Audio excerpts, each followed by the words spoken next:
first thing you're going to see is that it looks a little weird because it's exactly the same time. And that's strange.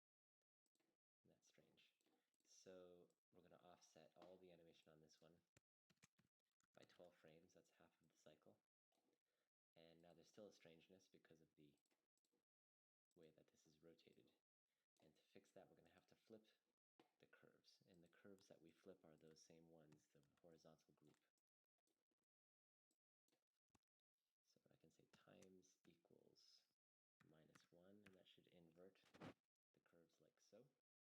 of a feel.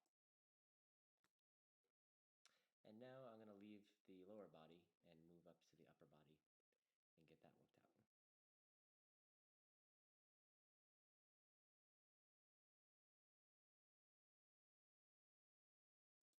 Okay, so I haven't gotten pretty far along with the lower body. It's a good time to move up to the upper body. And it's good to keep in mind also, what's the anatomy of the character and the design of the character. This guy's in a space costume, so he's probably not going to be very supple.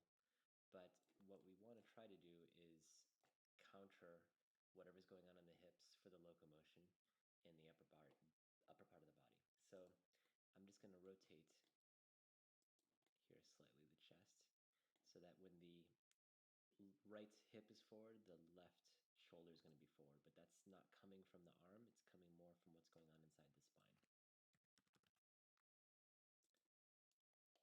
So I save a keyframe for 1 and 25, just as before, because this is all happening on the contact frames, and then the opposite happens here.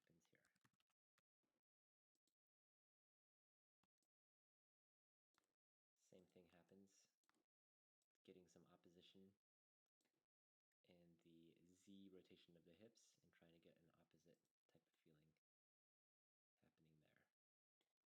And probably even just stabilizing him is going to be okay, so he doesn't feel too overly loose.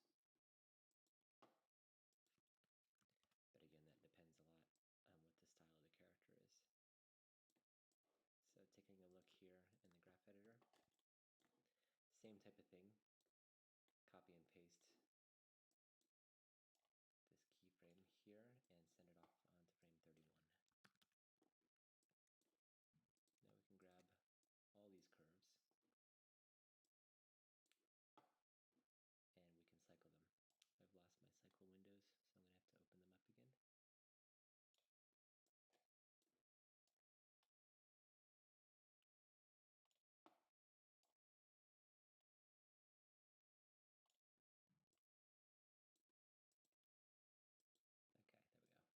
Okay, there we go. I'll just move those out of the way.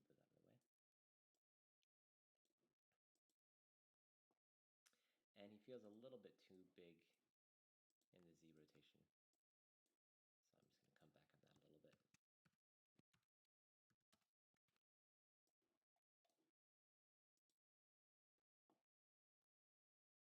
All right. And we'll do a little bit of overlap. A little goes a long way, so try not to overdo it. Basically, as he's falling forward, just a little bit of drag in the spine.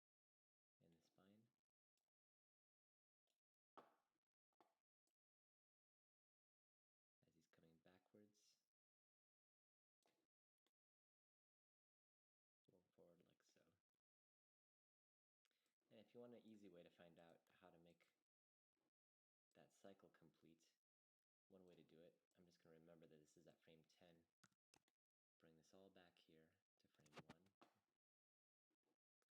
So whatever's happening here at frame 1 would also happen at frame 13. Now I can bring this back to frame 10.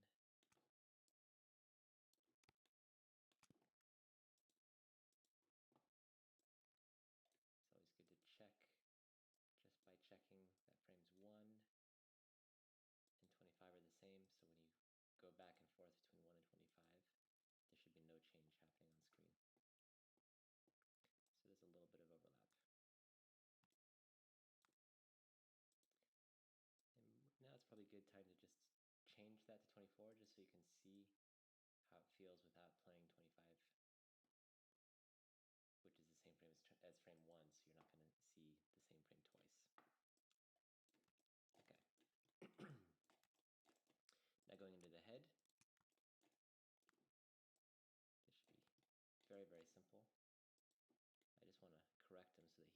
forward. Like that, 4. Same thing at frame 25. Back to 13, -4.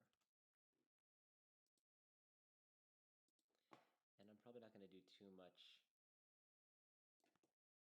of the Z, maybe not at all, just because it starts to feel a little bit too fluid for a spacesuit. But probably can do a slight amount of overlap with the head. Same thing, so as it's going up, just going to drag the head down a little bit.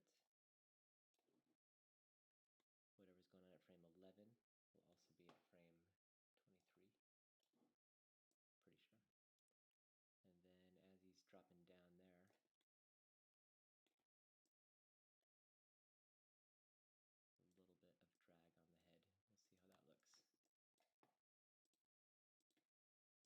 We'll see how that looks. And it's probably just a little bit too much.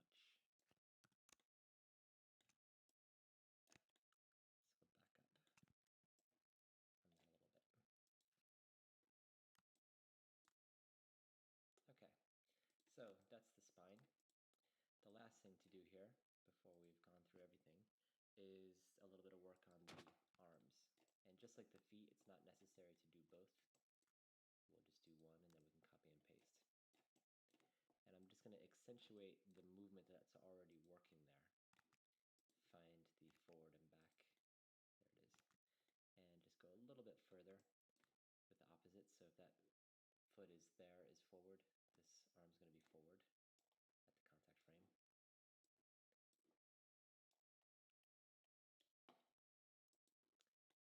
Frame 13, just bring it back slightly. Now we've got a little bit of arm swinging. Work down the hierarchy so that we can see what it feels like. The elbow bends. And then it will straighten.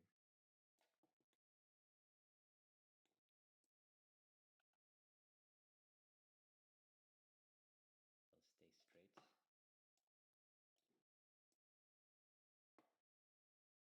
And we can just try to figure out what that would look like in the cycle. Same technique here. This is frame 6, so I'll try to remember that. And I'll just copy whatever it is here to frame 25.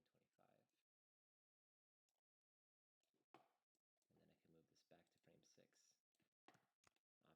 offsetting this whole cycle and cycling it.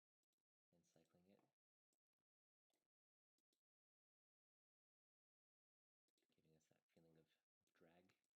I don't like this ever being too flat, just keeping things moving a little bit, even if it's just the slightest little push. We're probably not going to see too much of a difference. And maybe I can make this all a little bit straighter.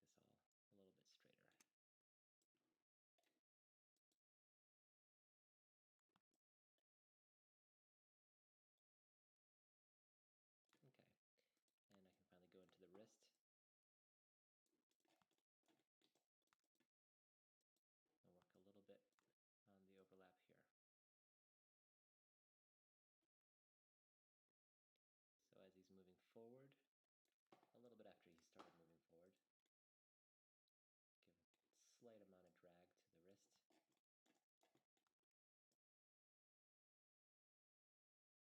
And the opposite there.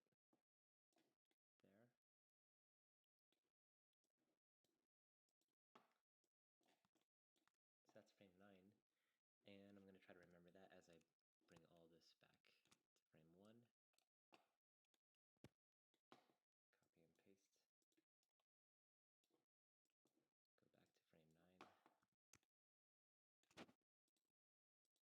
Go back to frame 9 and cycle it. And that just feels a little bit too soft.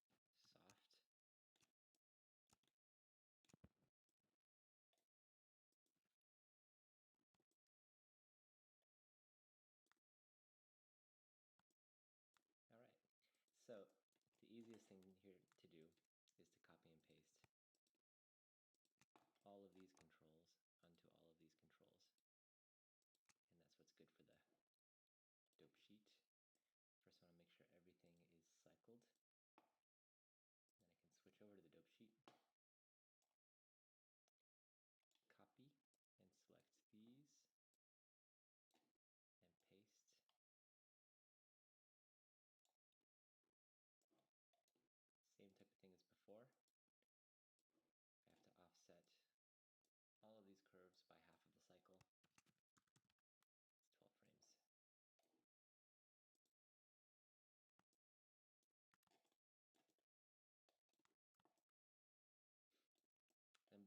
we've gone through all the channels that we can.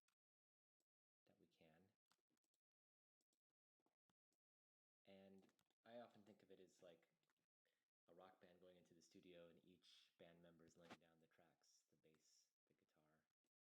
And after everything's recorded, you can go in and do the remix, try to mix it correctly.